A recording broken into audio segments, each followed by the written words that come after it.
welcome back to Mike's Diabetes World. Today, I want to discuss you just been diagnosed, or your son or your daughter is just being diagnosed with type 1 diabetes. Oh, what are you going to do? This is sort of a checklist of things I've remembered. Now, first thing you need to do is, before you leave education or your doctor's office or hospital, if you ended up in the hospital, is you need to leave with your prescriptions. Everything you're going to need. You're going to need to make sure you have a sick plan. So the medication and the sick plan kind of go together. You're going to need a prescription for your insulin, your syringes or devices that you're going to use. Whether you're lucky enough to go right off and start on the pump or other forms, just make sure he or she has written down everything that you're going to need. Trust me, it's easy that the doctors or whatever forget.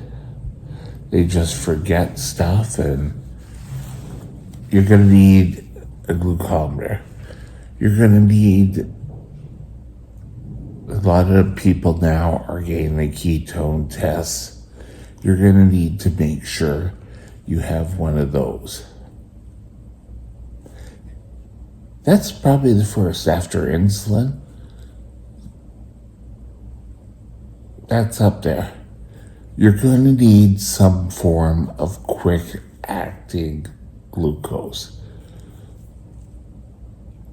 You should be taking a look at, there's a number of the brown dextrose pills that you just take in a sense of an emergency. Yay. You also would need probably to get some form of glucagon. You can get injectable. A lot of doctors now are looking at the inhaling type, where you just inhale and it does. And people can utilize this without very much training. They can just put their shit in your nose and it goes off and does its job. But glucagon, you need some form of glucagon. So we're looking at insulin, delivery devices such as syringes, alcohol swabs. You're going to look for a glucometer. You're going to look at glucose tablets. You're going to look for insulin. I know this is going to sound, this is going to sound very heavy and oh my God, how am I going to do everything? Just take it down, write it down. Your doctor 10 to 1 will have this already selected for you. But this is just in case they don't, you can ask questions. Something a doctor did to me way back when I was a young man, and I kind of, noise in the home today, but you need to have questions, and your goal is to stump your doctor. And this doctor had me, I always had to have a question. And it really started me looking. And it ended up to be kind of a game, how to stump the doctor. And I do it every now and again with all my diabetes professional.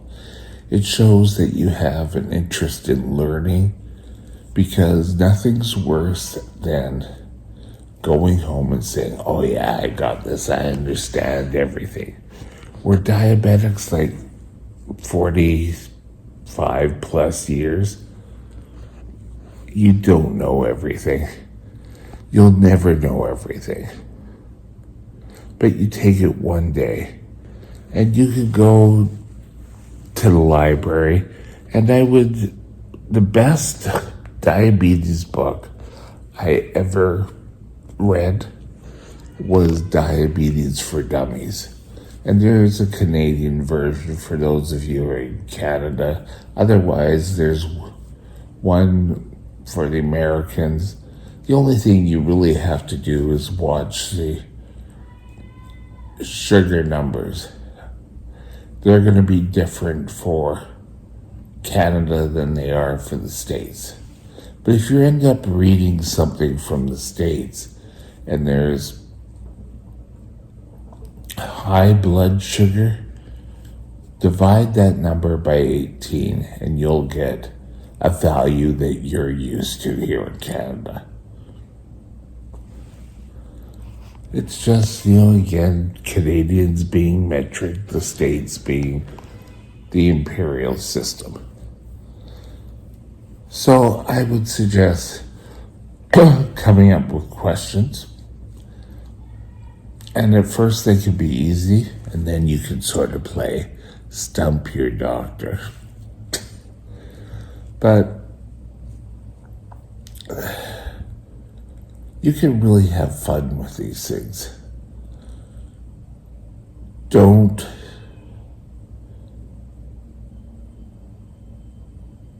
be totally silly with them. Come up with things that you're really wondering about, and just don't make them a silly. Use them as a resource. And this could go for your dietitian, your diabetes nurse. Where to look at it. But again, you're going to have to get some sort of bag.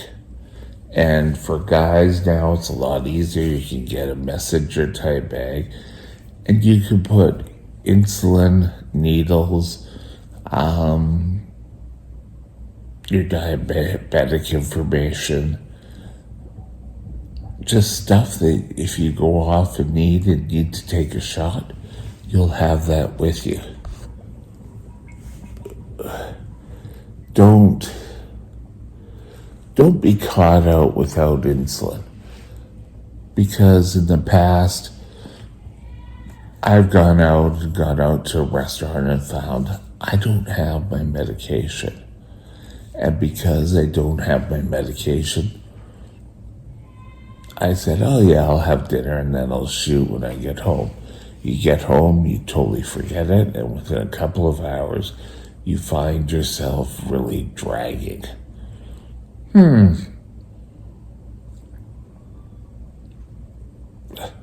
So if you have it there, chances are you may, if you're able to do it and your doctor allows it, is get a second glucometer. So you can have one at home and one with you. Or if you only have the one, just grab your glucometer before you leave the house. It's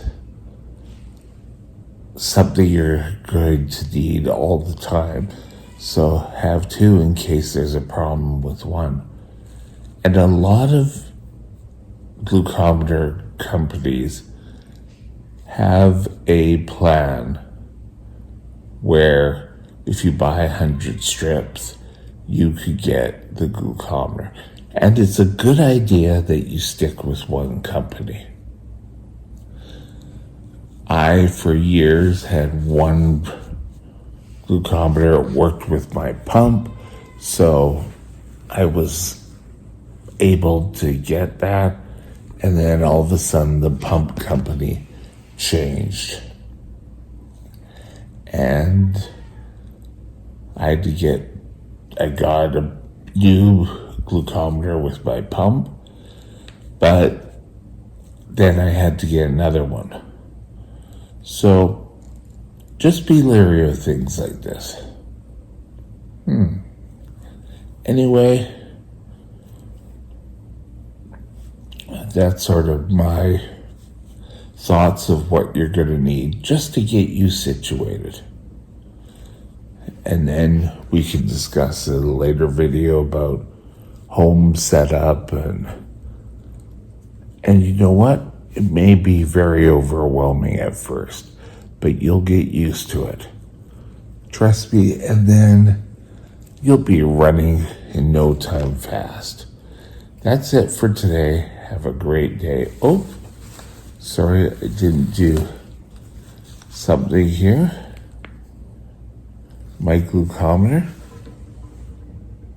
is 8.3. So it's a good day. Anyway, we'll talk to you later.